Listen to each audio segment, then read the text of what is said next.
inner identity, let's be very clear on Vedanta, because it's something which is really difficult for people than anyone now Hmm. is to understand oneself, Mm-hmm. right? And why it becomes important to understand oneself is that if you don't understand yourself, then it's futile to make an explanation about other, Okay, right? yeah. So therefore, when you try to do this very explanation or try to investigate yourself, it requires introspection. So introspection is basically a process, a mechanism Hmm. where you try to understand yourself Hmm. in different ways. You first try to check out the circumstances you are in, and then you try to connect yourself with those circumstances. You try to understand your psychologically, reactions to those circumstances. Everything is inclusive here, and Hmm. everything we learn from this very part of, mechanism called introspection. So you mean that fear is also a kind of Hmm. emotion, Yeah. and emotions are not permanent. They Hmm. keep changing. At times, what happens. Suppose right now I may be feeling very happy, but doesn't mean that I'm gonna be happy forever. Hmm. I may feel a bit scared. I may feel a bit sad because it depends on the kind of situations you are in. Right. And for example, if I have never been on the stage and I have never delivered any speech from there, I may be thinking that I want to deliver a wonderful speech, but I haven't been there or I haven't, Right. Right. mounted the podium. And I'm thinking that, okay, just by thinking I'm going to perform well. Right. Right. So this may be a kind of, my own view. But when I go there and also I may have that kind of fear because, I've never faced that large Right. Right. audience. Right. Right. So, but it doesn't mean that I will always be fearing Right. this. I will always be having this stage fright. Hmm.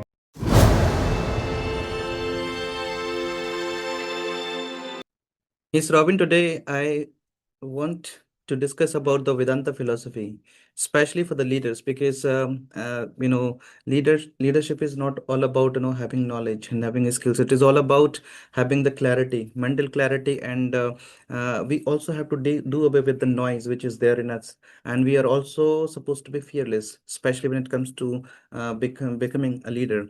And here comes the role of Vedanta, because when I was reading about Vedanta, I got to know about it, and I found that it is really going to help leaders to become a phenomenal leader. They can really lead people from the front, and people will be feeling good, especially in those their leadership.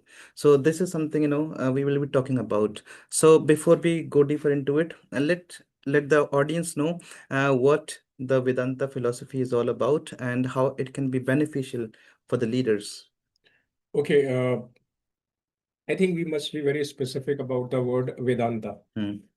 Vedanta is construed as the ant of Vedanta, which means the Hmm. end of Vedas. So it Hmm. is the conclusive part of Vedas, That's why it is called Vedanta. Vedanta. That's why Okay. we call it Vedanta. Now, something which is conclusive should not be misunderstood as insignificant, Hmm. right? In fact, if you read Vedas and the Upanishads, we learn that many sages call Vedanta are the basic, significant in the center part of Vedas. Hmm. Upanishads are basically called Vedanta. Okay. So Upanishads are those which are termed as Vedanta, which means Vedanta is nothing but Upanishads. Okay. So when we read Upanishad is understood uh, as a meaning where a student sits down or below a teacher, Hmm. and the teacher teaches him, Hmm. right? Upa means near, Okay. and ni means uh, sit down, means niche, right? Okay. And ad, sad means sit, Hmm. means sitting below the teacher. Teacher and a guru. Yes, guru. Hmm. So we all know why do we do that? Just because of the one and is the recipient and the second is the donator or Okay, the giver. one giver, Hmm. right? So we and our knowledge is entirely based on Upanishads. So we are talking about Upanishads usually Hmm. because Upanishad is also known as Vigyan, the science of Vedas, right? Okay. So we should not forget about it. So it's all about science. It's all about India's total progress, because Hmm. it somewhere reflects India's, it doesn't just reflect India's total progress, it includes the progress of the Western countries' Hmm. development, right? So it includes everyone. Hmm. Yes. Okay, so the first thing we have to discuss is tell me the real source of leadership in, in inner identity. Because first of all, if a person wants to be a leader, Mm. they should be knowing themselves first. They should have the knowledge of their inner self, right? So this is, what you gotta speak about. This What is the real source of leadership in your inner, identity? See, inner identity, let's be very clear on Vedanta, because if something which is really difficult for people than anyone now Hmm. is to understand oneself, Hmm. right? And why it becomes important to understand oneself is that if you don't understand yourself, then it's futile to make an explanation about other, Okay, right? yeah. So therefore, when you try to do this very explanation or try to investigate yourself, it requires introspection. So introspection is basically a process, a mechanism Hmm. where you try to understand yourself Hmm. in different ways. You first try to check out the circumstances you are in, and then you try to connect yourself with those circumstances. You try to understand your psychologically, reactions to those circumstances. Everything is inclusive here, and Hmm. everything we learn from this very part of, mechanism called introspection, Hmm. right? Hmm. So when we say inner reality or Hmm. inner identity Hmm. is what is the center theme of the Hmm. Vedanta, it is just because of that it has always been a need for people. For example, people often put emphasis on reason, Hmm. and when you try to apply reason to understand the even common and trivial, scene or episode which runs in a society, Hmm. we miserably fail. For example, I'm talking to you. Hmm. I really don't know what is exactly running in your mind, right? Hmm. But you Just know yourself. yes, I really don't know. So you may be speaking to me with laughter on your Hmm. face, Hmm. but I really don't know what exactly happening inside you. Hmm. Yes. My all reasoning would go futile. Hmm. Even if I come to apply to it, I won't be able to do that, Hmm. right? Hmm. So therefore, it's really important to understand oneself. And Hmm. remember, when we understand ourselves to a certain extent, if not Hmm. completely, Hmm. then the same explanation or the same conclusive Hmm. conclusion that we actually draw from the personal introspection process, Hmm. we can apply to other. Therefore the very segment or the very major term or the part of the Vedas is used is that don't do things to other which hurts you Yes. or which injures you, right? Hmm. It is the major and the central theme of Bhagavad Gita. Yes. It is also the major and the central theme of Immanuel Kant and many of the Western philosophers. So Hmm. that what it says is that somewhere it is reflecting your inner world. So Yes. therefore, inner identity has always been given a central,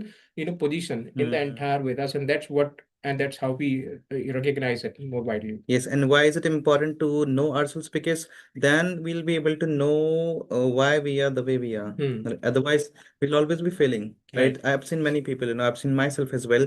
Sometimes our responses are very, you can say, knee-jerk, Hmm. right? We give those knee-jerk reactions because we Right. have never understood ourselves, Hmm. and then later, later on, we just wonder that why did I react the way I did? Hmm. Was I just out of my control or something like that? It happened because I have never sat in Hmm. introspection and tried to know myself. Hmm. When I do this, I think many of the problems which I will be facing, some other person will be facing, they'll be wiped out Right. from their lives. This is the fight among, the fight in our mind is all about, that sometimes, we resist, Hmm. and sometimes we force ourselves Right. without even knowing, right? If something happens to you, instead of, knowing the reality, Hmm. we just go with the emotions, Right. and emotions are fickle, right? Hmm. So I have also tried, a lot, although I can never say that, I've done a lot of introspection, but at times I try to know myself, Right. and this has really benefited me, Yeah. right? Earlier I used to be very violent, to be honest, Hmm. and I used to beat people and would get Hmm. beaten by them as well, Right. right? But when I ask myself that why do I always behave like Hmm. this, And I started, thinking a lot about it. And then I came to this conclusion that everything I'm doing, there may be some kind of an experience or bad experience which I had at a particular point of time. And if I start asking myself some questions like, it's not really going to benefit me. It's not really going to, people get hurt if I keep behaving like that. And from that day onwards, I found that yes, to an extent, we can restrict our responses, our reactions, right? The next thing which we have to talk about is, we always talk about uh, calmness. So when somebody is going through some mental turmoil, so it will be quite difficult for them to put their mind at ease. It will be quite difficult for them to make decisions. Somewhere their decisions will be heavily influenced by the kind of experiences they are going through. So inner calmness is of great importance here. Right. So this is, what you got to tell me something about. So how do you think that and why do you think that leaders are supposed to be having the calmness of their minds? I mean, why do we say that, we have to have some calmness in ourselves so that we can reach some conclusions which are going to benefit us and the people at large? Okay, every action mostly uh, somewhere is seen as a very a very experience on us where we really don't want to face it. Sometimes I'm talking about those situations where we are not prepared at all, and unexpectedly something arises in such a way with a gust of force that we are not able to handle that, right? Most of the people usually trap in this very gyration of fear, Hmm. because when that action comes on us, it always makes us feel that we have to react to that, and most of Hmm. the people end up reacting. Hmm.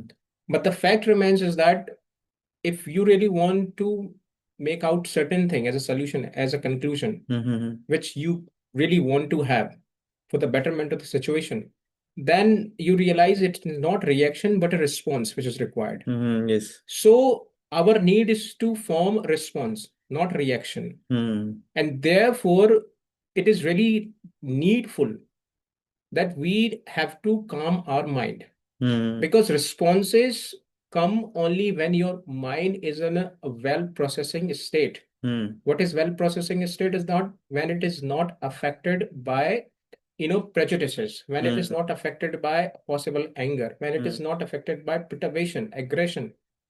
These are all external factors which adversely influence your mind Hmm. and make your mind to react rather than respond to the situation. Okay. So, therefore, most of the sages earlier, even now successful people whom we call the real leaders, Hmm. have a greater ability of Hmm. composing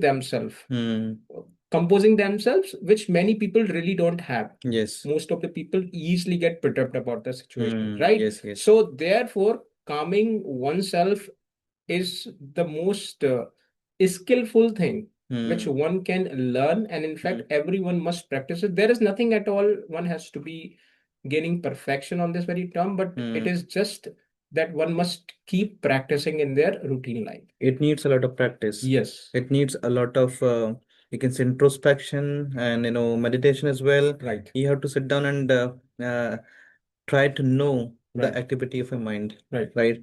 And once you start uh, getting a hold on it, right, then you can somehow try to manage right, yourself right, and right, manage your anger, right, and you can then achieve that inner calmness, right. and your decisions then will be based on Hmm. the reasoning, Hmm. not based on the emotions Hmm. which you are going through right now. Right, right. The next thing you have to tell me, what is the psychological fear that limits the leaders, or if they overcome this psychological fear, they can go places. Us, there are multitude of psychological fears. And the interesting and the paradoxical part of these that most of them are man-made. Most Hmm. of them are man-made. You can also include a society made, Hmm. because we are the part of the social system. Hmm. So we are somewhere bound by the rules and the norms which Hmm. society makes for each of us to follow. So most of the fear, psychological fears, generate from it, right?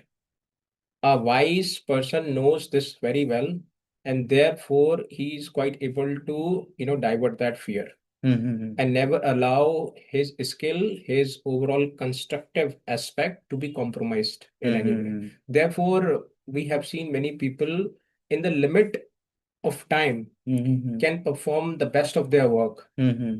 because the only reason is that their aggression, their psychological fear are very minimal. Yes. It's not like that they are not fearful. Hmm. It is not like that they really don't feel, that the fear is even not existing or existence. Hmm. Even they know, because these people are like us. Yes. But the fact is they know the reality, the larger reality, which our Vedas talks about, which Hmm. Upanishad deals with, is that even if it is fear, that fear has to be faded very soon. Yes. It is not going to be consistent forever.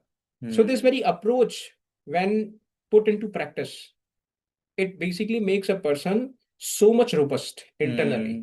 that he goes with this very psychology that even he is perturbed for a while, angry for a while, he knows it is just an ephemeral of fleeting. So Hmm. therefore, he doesn't react to that inner, understanding or inner behavior or Hmm. undercurrents, and therefore these people become even more, successful in terms of Hmm. how they want to, calm themselves down, right? So that's how they treat themselves, and that's how, we must also practice. So you mean that fear is also a kind of Hmm. emotion, Yeah. and emotions are not permanent. They keep Hmm. changing. At times, what happens. Suppose right now I may be feeling very happy, but doesn't mean that I'm gonna be happy forever. Hmm. I may feel a bit scared. I may feel a bit sad, because it depends on the kind of situations you are in. Right. And for example, if I have never been on the stage and I have never delivered any speech from there, I may be thinking that I want to deliver a wonderful speech, but I haven't been there, or I haven't, Right. Right. mounted the podium. And I'm thinking that, okay, just by thinking I'm gonna perform well. Right. Right. So this may be a kind of, my own view, but when I go there and also I may have that kind of fear, because I've never faced that large Right. Right. audience. Right. Right. So, but it doesn't mean that I will always be fearing Right. this. I will always be having this stage fright. Hmm.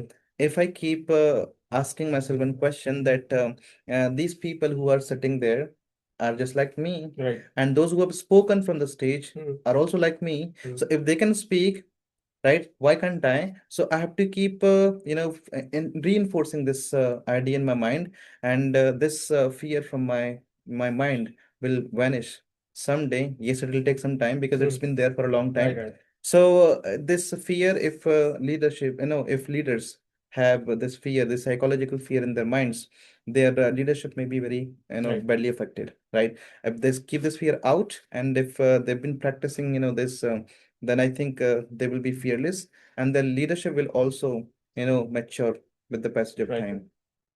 The next thing which you One more thing I want to add to this, since you raised a very valid point, why some people are not that in, grave state of fear, Mm-hmm. that they perform very positively, Mm-hmm. even when it is, or they are going for their first attempt, right? Mm-hmm.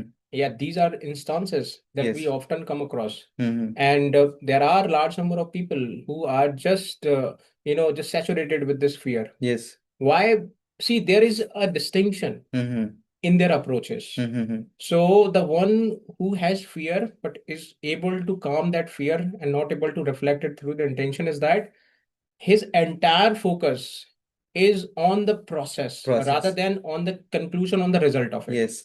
And the one who is fearful on this part Mm-hmm. has his approach of concluding the entire process rather Mm-hmm. than being participated in the process. So Yes. one thing which is clear, which is also a very nectar of Bhagavad Gita, which says Mm-hmm. is that we should engage ourselves in action, not in the not in the desire of fruit, Mm-hmm. right? So we should try to abandon this very desire of fruit Mm-hmm. rather than try to engage in the action. Mm-hmm. It is just required a practice, and if we do that, we really can somewhere, reduce the very effect of the fear in this way. So Hmm. this might be a reason or the approach which we Okay. can So apply. if we keep looking at the result, Hmm. then we might a performance Yes, might suffer. obviously. But if we are focusing on the Process. process, Right. we can do that well, Absolutely. right? Okay. So the next thing which you will tell me, you will tell me is that let's talk about the teamwork, Hmm. right? Because leadership is all about teamwork. Lead, there is a leader, but he or she cannot do everything on their own. Hmm. They have to have a team, right? Right. And if they don't have this team spirit, if they don't inculcate Hmm. this value in the people they're leading, Hmm. I think they cannot achieve all those goals Right, right. which they have set for themselves, they have set for the company and the organizations. So this is what we're going to talk Hmm. about. So tell me, teamwork, it becomes very powerful when when ego drops. Generally, what happens with position comes ego. This is very Right. natural. And when somebody becomes egoistic, this can become a kind of hindrance in their way and in other people's way as well, because some people say that my way is a highway, right? Yes. So what I think is final, they don't listen to other people. So tell me how a person's leadership can be affected if they are becoming more and more egoistic. Okay, I want to start it with a fantastic explanations given in one Upanishads. And that's how Upanishads is a little different from Vedas. That we know that earlier sacrifices meant what?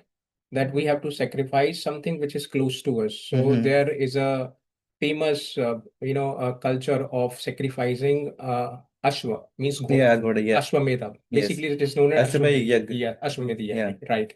So then the time when most of the horses were sacrificed. Hmm. Now Upanishad came thereafter, Mm-hmm. and they basically try to converted it into a different and a more acceptable nature of Hmm. sacrifice. How? The word basically swa Hmm. we use every time when we offer oil or ghee or Hmm. something at our hands, especially in the fire, Mm-hmm. right? We often, use this very term or the word called soha. So yeah. Soha is basically a term which is used for sacrificing one's ego. Ego, So yes. soha is tantamount to sacrificing one's ego. Ego. Now, Okay. since the very ego has been given this very elaborative space in Hmm. Upanishad, it Mm-hmm. means that it has got to do with something, Mm-hmm. right?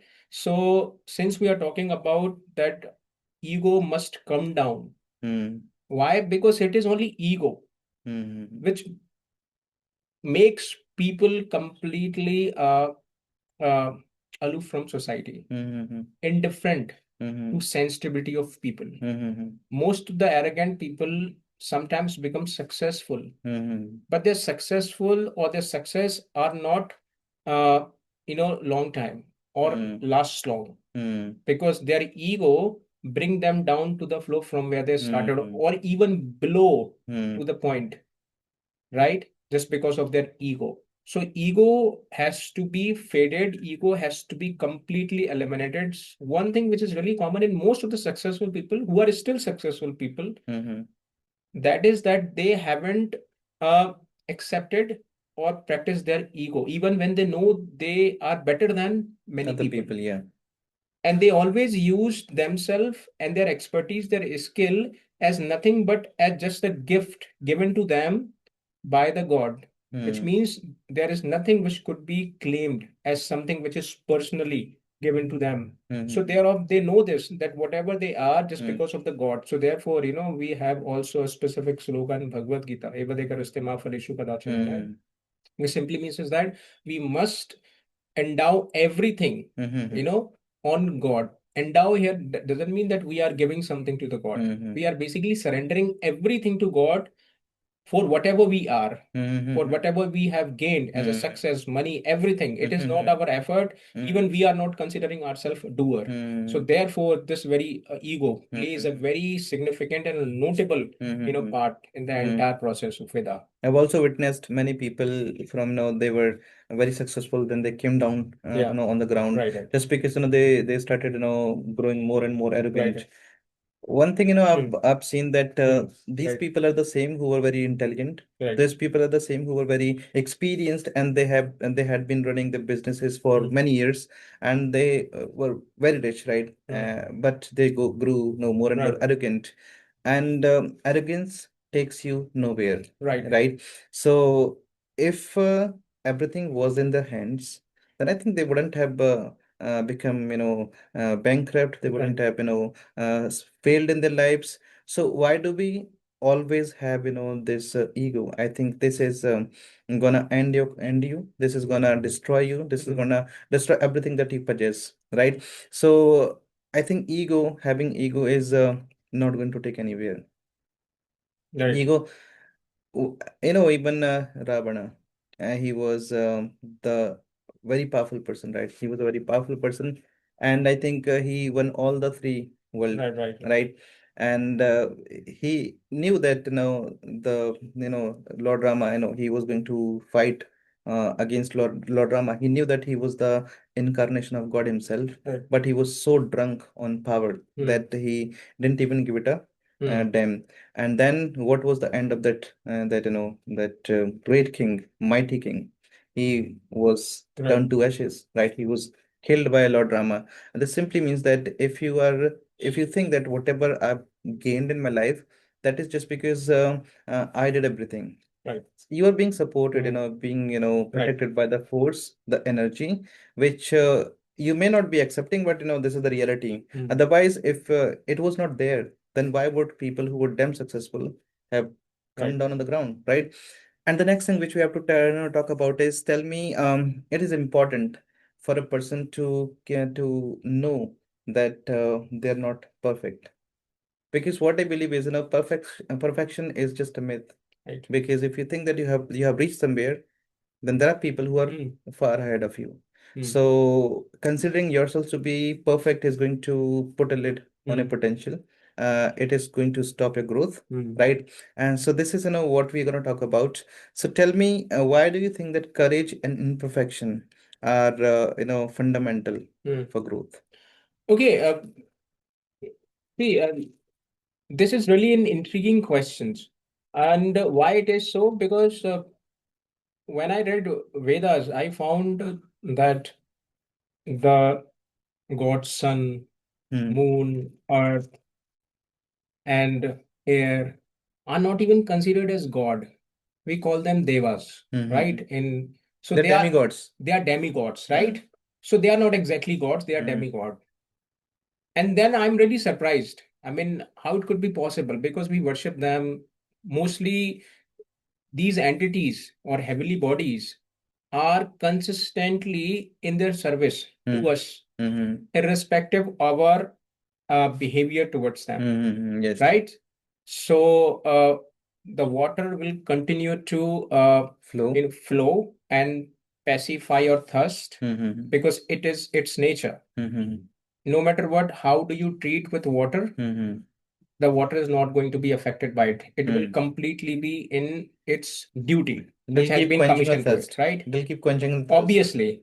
Second, sun will continue to give you energy, Energy, yes. irrespective of how do we treat to sun. Mm. For example, these days we see pollution is ever increasing, right? Mm. And Yes. it's somewhere affecting the entire, environment, which is somewhere also impacting the Himalayas and the ice, which is melting down. And ultimately it is causing becoming the most of the biggest cause of global warming, right? Mm-hmm.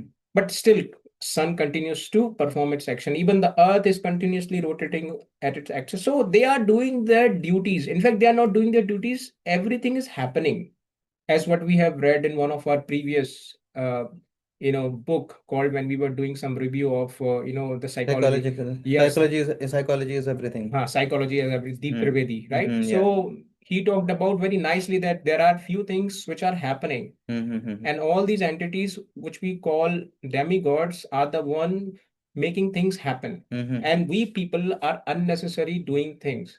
So one thing is very clear, that the entire earth, Prithvi, is not even perfect. Perfect in a sense that we all are somewhere composed of three gunas. Yes. Sadgun or Tamogun tamogun and or Rajogun. rajogun. Yes. मतलब mode of goodness, mode of ignorance, mode of passion. These are so even the mode of goodness, the one who possesses in a very high degree, doesn't mean that he is only mode of goodness. He is also having a certain elements of mode of passion, Yes. mode of ignorance. So no one is there. So our body is basically composition of five elements, right? And these all are somewhere gunas, right? So we cannot say that we are completely living in a life in a mode of goodness, right? So for example, many of the sages earlier, after going through a very strict penance, they earned a lot of intelligence and wisdom, but and thereafter they became arrogant, and they thereafter lost everything, right? So it happened with everyone. So therefore, imperfection can never be a personal experience of people, but it doesn't mean that we should not strive for perfection. Yes, we should strive, yeah. But at least we should try to develop. In fact, the entire creation of human being is defined as development. Yes. Not as something which is in its form of being all of a sudden. It is defined as a creation, as a form of development, right? Yes. From the fish to the full-fledged person like we are sitting, which we call Homo sapiens, because they have their some logic and reasoning ability. So we should not strive for imperfection, but we should continue to develop ourselves. And once we know this, that no one can be perfect, then ultimately we reduce 70% of psychological pressure, and performance increases, obviously. Yes. So you simply want to say that a person who's willing to become a good leader should have courage. Right. At the same time, they should have the sense of imperfection. If the sense of imperfection is there, then they're always willing to they're always open to new ideas. Right. They're always open to learn new things.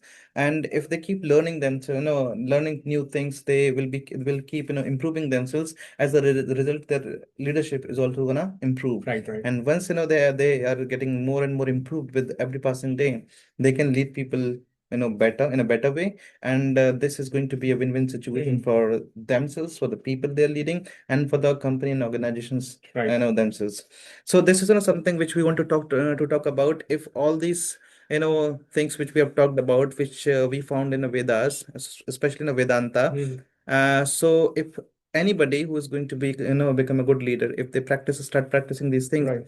I think their leadership is going to get mature, and they are going to become a very nice leader under whose leadership Right. people would be feeling happy, and they would be feeling that they're being given recognition, Right. and they will also be growing along with the leader, right?